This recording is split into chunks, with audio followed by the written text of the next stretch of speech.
Assalamualaikum warahmatullahi wabarakatuh. Salam sejahtera untuk kita semua. Semoga kita selalu dilindungi oleh Allah Subhanahu wa Ta'ala. Perkenalkan diri, nama saya Sarmidi SPD MPDT, dosen tetap Prodi Pengoperasian Alat Tambang di Akademi Komunitas Industri Pertambangan Bukit Asam. Saat ini saya sedang mengikuti program sertifikasi dosen gelombang 1 yang diselenggarakan oleh Kemendikti-Saintek tahun 2025.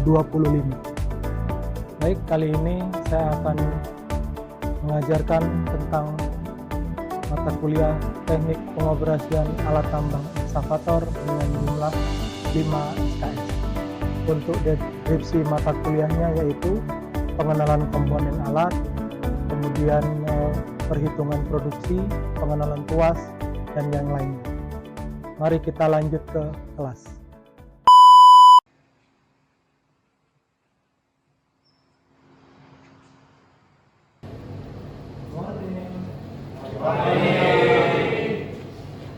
Silakan dipimpin berdoa. Hentikan kegiatan, duduk siap, gerak. Mengawali kegiatan pada hari ini, berdoa mulai.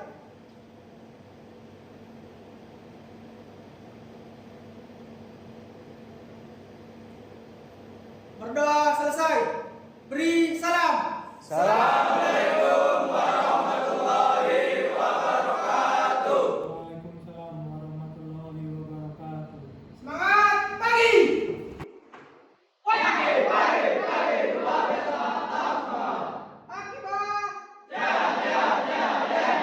Oke, mengucapkan selamat datang di Akiba di tahun 2024-2025 untuk bergabung di dalam Prodi Pengoperasian Alat Tambang.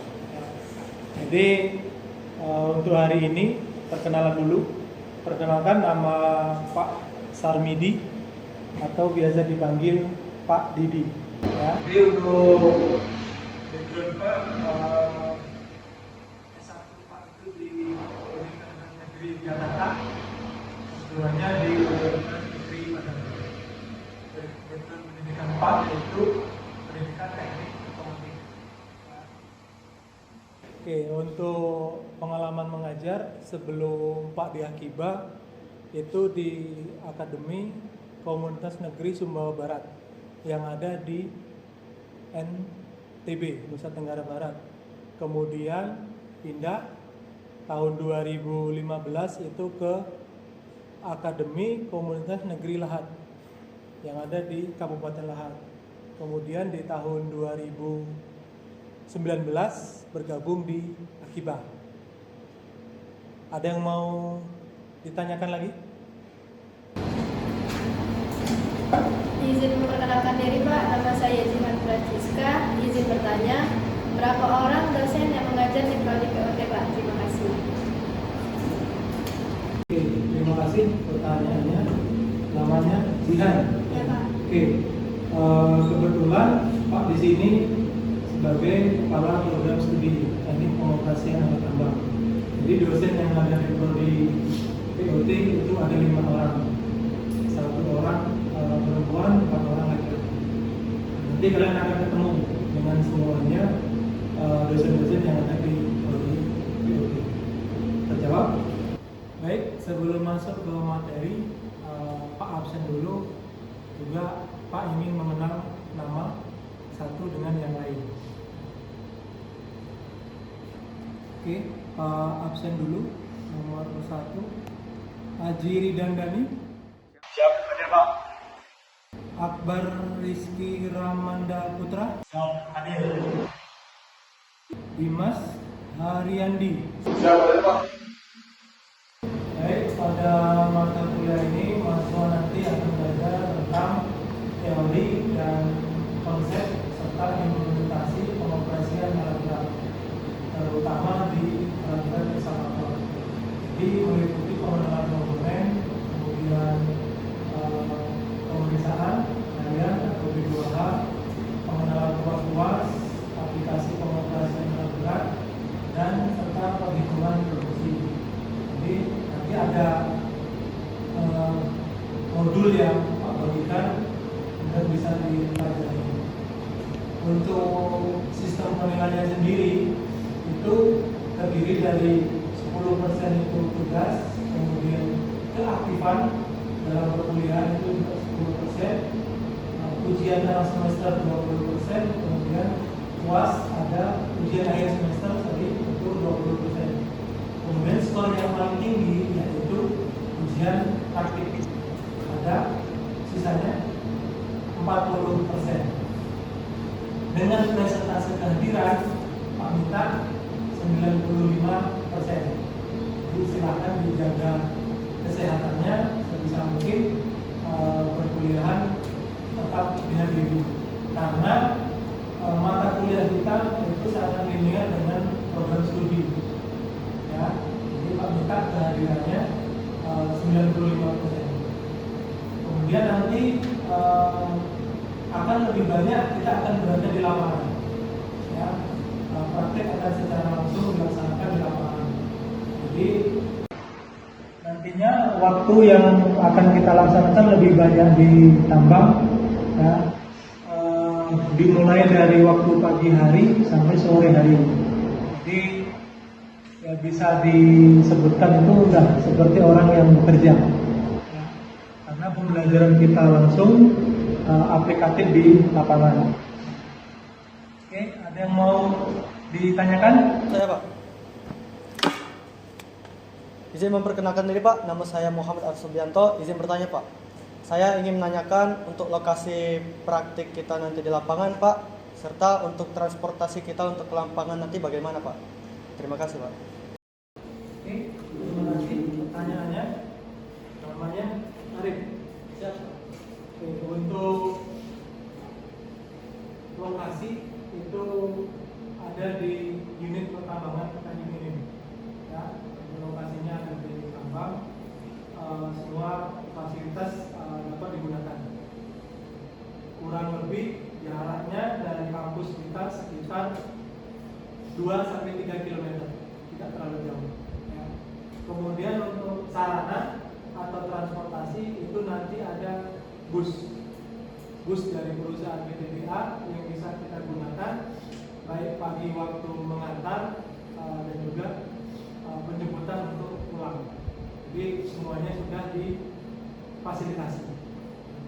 Oke, ada yang mau ditanyakan lagi? Siap, saya Pak. Perkenalkan, nama saya Muhammad Agung. Izin bertanya Pak, syaratan untuk masuk ke tambang itu apa saja Pak? Terima kasih. Oke, terima kasih pertanyaannya. Namanya Agung. Iya Pak. Oke, pertanyaan yang bagus ya, visioner. Jadi untuk persiapan. Oke, untuk syaratnya itu yang pertama, karena kita ikut di PTBA itu harus ada izin dari satker tersebut. Ya, nanti dosen pengampu bersangkutan yang akan melakukan koordinasi. Kemudian yang kedua itu harus ada surat izin bekerja sementara biasanya kalau untuk kita. Jadi ada SIB yang harus dipunyai masing-masing mahasiswa. Kemudian yang ketiga, karena kita praktik ke lapangan, kita menggunakan alat pelindung diri atau APD. Ya, standarnya itu ada helm untuk melindungi kepala, kemudian rompi pantul untuk supaya kita terlihat dengan jelas, dan juga sepatu safety untuk melindungi kaki dari benturan atau hal-hal semacam yang membahayakan. Oke, terjawab ya? Siap. Oke, kita masuk ke materi.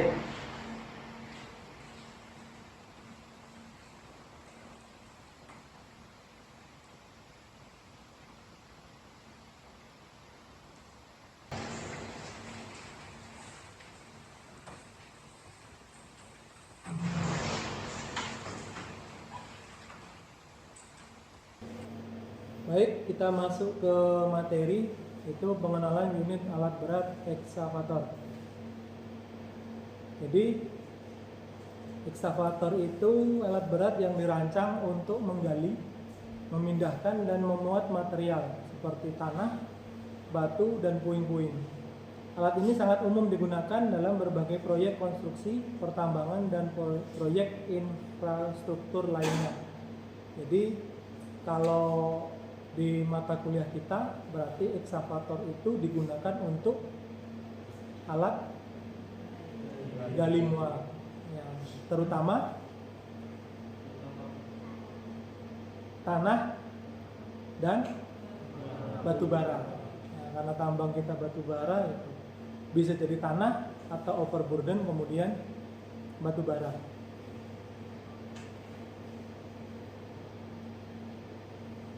Nah, di sini ada bagian-bagian utama dari ekskavator itu sendiri. Ya. Harusnya pernah lihat sebelumnya ya. Ya.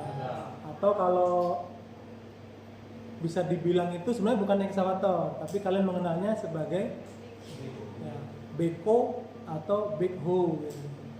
Karena dia punya bucket. Ya. Oke, yang pertama itu apa? Bucket ya.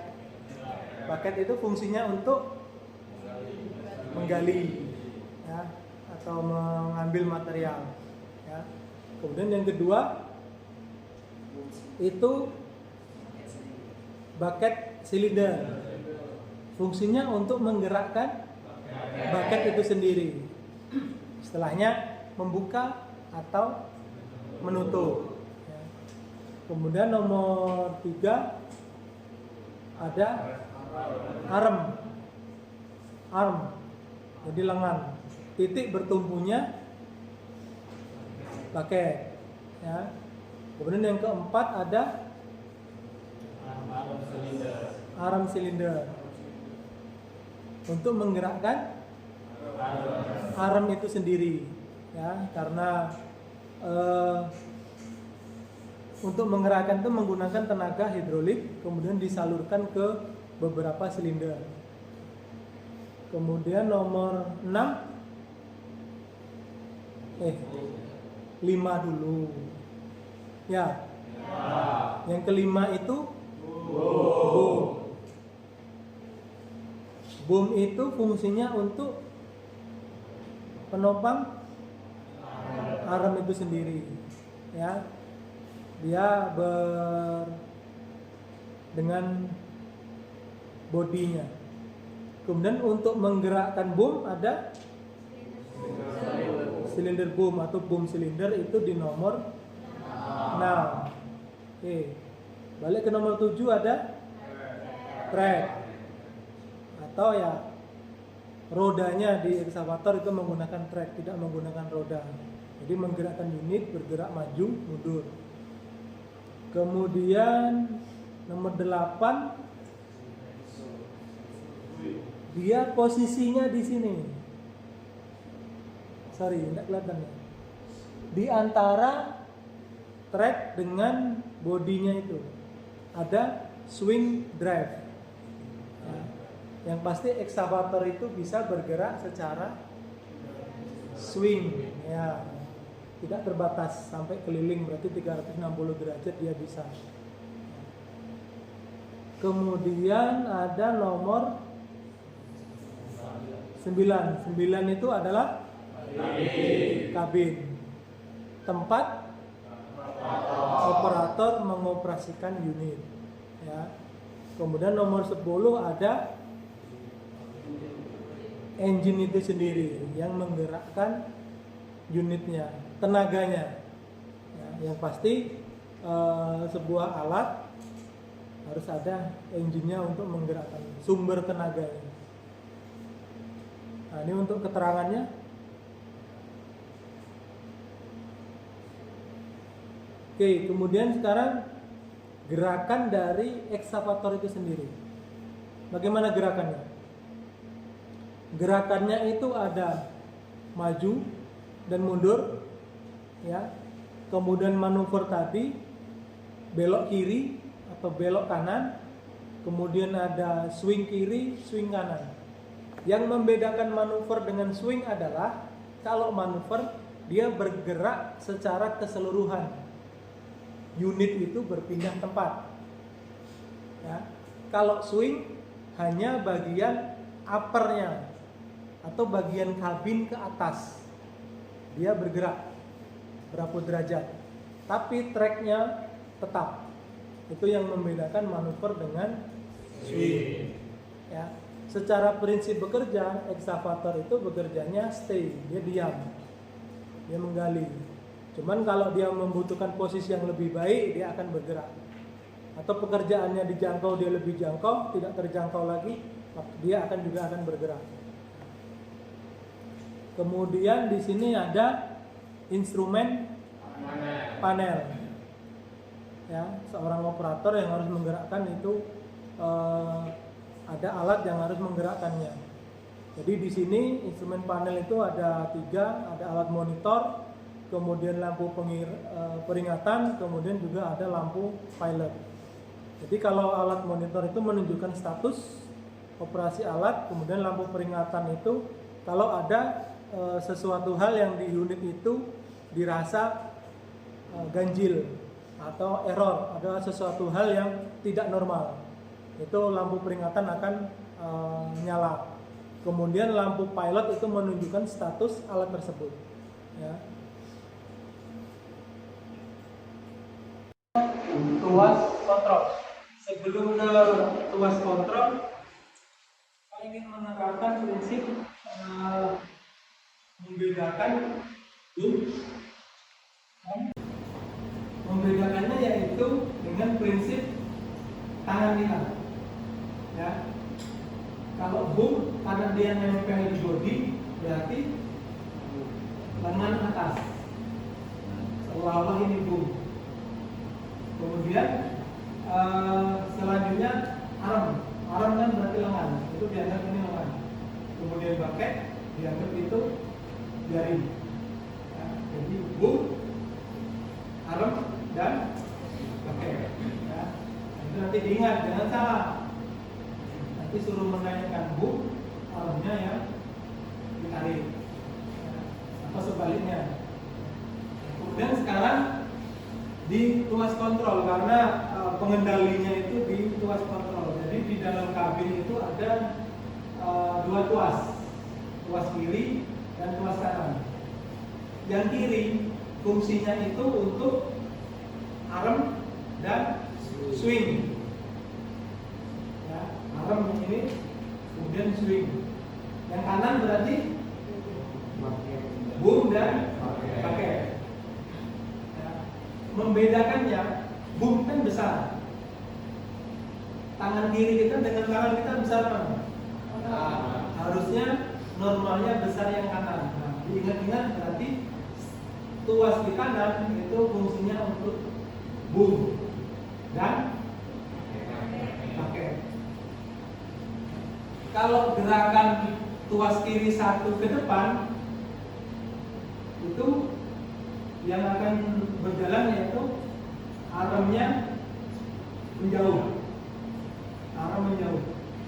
Kalau nomor 2 armnya memendek atau mendekat. Fungsinya karena tadi untuk swing, berarti 3 dan 4 itu swing. Kalau mau swing kiri ke nomor 4. Kalau mau swing kanan oke ya, nanti lambat-lambat semuanya akan bisa. Kemudian posisi yang kanan tadi boom dengan bucket. Untuk fungsi boom itu kalau digerakkan ke nomor 5, boomnya turun. Gerakan boom itu naik turun. Kalau nomor 6, boom naik. Ya. Kemudian ada bucket, buka, tutup. Gerakannya kemana? Kalau nomor 8 menutup. Soalnya dia bergeraknya ke dalam. Ya, seolah-olah kan ke dalam. Tapi kalau di nomor 7 dia menjauh. Berarti bucketnya membuka. Oke? Kemudian ada kontrol lever atau pedal. Fungsinya untuk menggerakkan unit. Ya. Di situ ada 2 peda. Kalau kedua-duanya digerakkan maju, gerakan trek akan sama, gerakannya maju. Tapi kalau pedalnya ditarik ke belakang dua-duanya, maka gerakannya akan mundur. Bagaimana kalau digerakkan satu saja? Akan manuver atau berbelok. Bisa digerakkan depan atau bisa digerakkan yang sebelah kiri atau sebelah kanan. Tergantung sesuai dengan kebutuhan. Kamu manuvernya mau banyak atau sedikit. Nah, kalau dia tetap pedalnya, berarti unit itu akan tetap diam di tempat. Oke?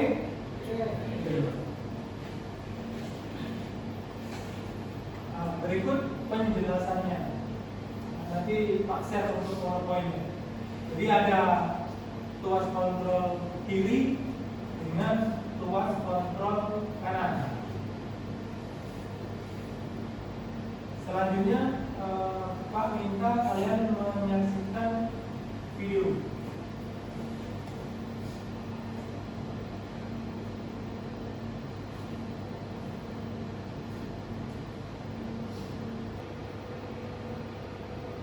Bisa dilihat video berikut.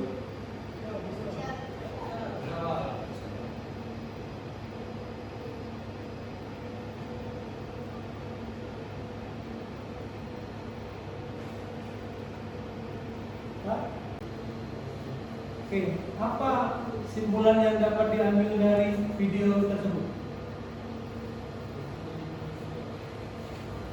Simpulannya yaitu pentingnya perawatan dalam alat berat. Ya. Jadi alat berat itu juga harus dirawat. Itu yang video tadi menampilkan apa? Kebocoran di silinder, kayaknya boom ya, karena dia di bagian atas. Ya, terjadi kebocoran di silinder boom. Itu kurangnya perawatan. Bisa jadi waktu perawatan harian tidak dilakukan. Sudah ada mungkin kebocoran, ada keretakan atau rembes, itu tidak diperhatikan. Waktu bekerja akhirnya terjadi troubleshooting atau terjadi masalah. Jadi di sini juga pentingnya melakukan perawatan atau maintenance. Maintenance yaitu suatu kegiatan servis untuk mencegah timbulnya keausan yang tidak normal atau kerusakan sehingga umur alat dapat mencapai atau sesuai umur yang direkomendasikan oleh pabrik. Jadi kalau garansinya 5 tahun, berarti digunakan dalam 5 tahun itu dalam kondisi yang baik. Kemudian untuk tujuan maintenance itu sendiri, yang pertama punya high availability, jadi punya daya guna fisik yang tinggi. Kemudian prima atau best performance. Kemudian yang ketiga itu lebih hemat karena perawatan dilakukan secara sering, jadi tidak perlu nunggu berat dulu baru dilakukan perbaikan. Karena kalau sudah menunggu berat berarti biayanya akan semakin besar. Kemudian yang keempat, yang pasti unit itu akan masa pakainya akan lebih lama. Dalam arti kata berarti lebih awet. Kemudian persiapan kita sebelum melakukan pengoperasian itu P2H. Ada program pemeriksaan harian. Jadi ada 3 di sini, berarti sebelum menghidupkan engine, ya. Kemudian saat engine itu sudah dihidupkan atau sudah running, kemudian finish operation, yaitu setelah beroperasi itu juga dilakukan perawatan. Yang paling tidak dilakukan pemeriksaan. Ya.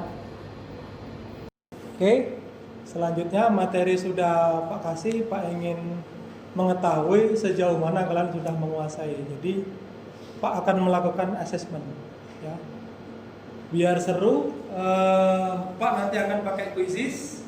Keluarkan HP-nya, silakan di scan untuk barcode. Silakan coba masuk.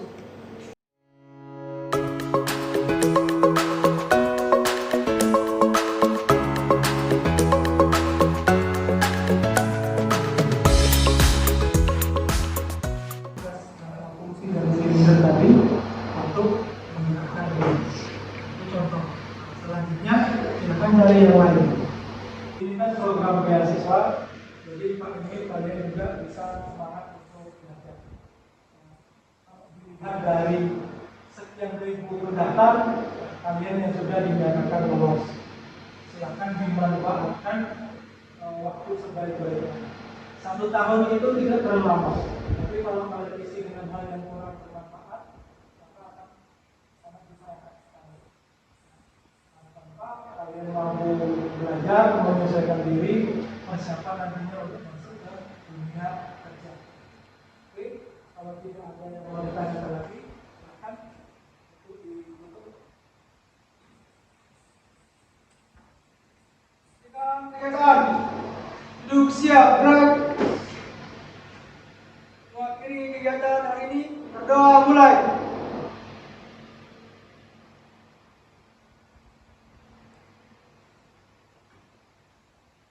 Berdoa selesai. Beri salam. Assalamualaikum warahmatullahi wabarakatuh. Selamat pagi.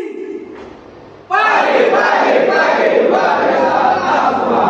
Akibat. Ya. Istirahat cepat. Gerak. Terima kasih.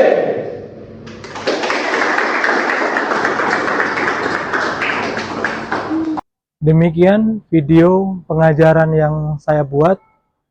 Semoga menjadi bahan pertimbangan. Lebih dan kurangnya saya ucapkan terima kasih.